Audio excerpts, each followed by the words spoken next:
There's a common belief that working for free doesn't have any value. I strongly disagree.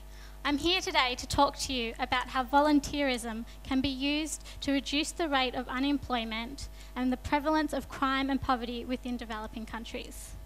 Currently, 30% of the world's population lives below the poverty line, yet only a small number of these people actually benefit from global aid efforts. Aid organisations don't have the ability to reach everybody. Yet, if we can focus on development through volunteerism, we're not only increasing the number of community leaders, but also reducing the effect of unemployment. If we look at South Africa has the highest rate of unemployment in the world. They also have the highest rate of homicide, the fourth lowest life expectancy in the world, and sits within the biggest HIV epidemic in the world. Unemployment is making it difficult to tackle issues of poverty and inequality in South Africa over the long term. Currently, 17% of the South African population volunteer, in comparison to 40% in Australia. People often define volunteering as the privileged helping the needy, but volunteering can also be used to help oneself. If we look at unemployment, there's common effects experienced by individuals. Unemployment reduces one's sense of well-being and value, but this can be shifted greatly as soon as somebody starts volunteering. We see a reduction in depression, the increase of self-confidence, and the sense of value, importance, and control. We're also training young people with new skills and knowledge, and putting them in positions of leadership, which can facilitate social inclusion. This also then has the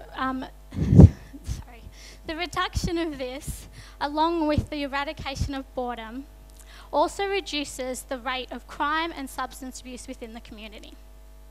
So now you're all saying, well, that's great, but what do we do about these three things that have a huge impact on someone's life?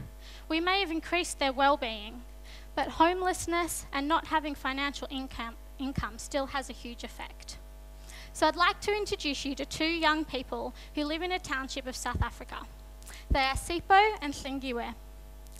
As a young adult, Sipho lacked direction and motivation in his life. Everything was a struggle until he started volunteering with local youth. Feeling that this was his calling, he thrived in this environment, and within 2 years was promoted to a full-time paid position. Not only this, he went on to create his own community organisation, and because of this contribution, received a scholarship at university. Similar with Hlingiwe, when she finished school, there was no opportunities for her. But thankfully, she came across a volunteering position at a local community organisation. This gave her structure in her life. She had a reason to get up in the morning. She also gained experience, learned about professionalism. Her English skills improved, and she was mentored to create a resume. Hlingiwe recently moved out of her rural township to a city because she'd gained not only a scholarship, but also employment. So as you can see, volunteering has greater effect than just the immediate act of giving. It has long-term benefits and opens doors to opportunities. So if we go back to our list, we've now eradicated the financial struggles, which means the individual can provide for their family and has access to medicine, food, and shelter.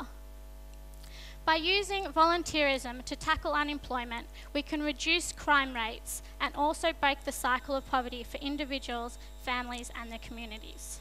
So instead of going overseas and solely providing aid, let's work together to develop young people through volunteerism so that they can take back their future.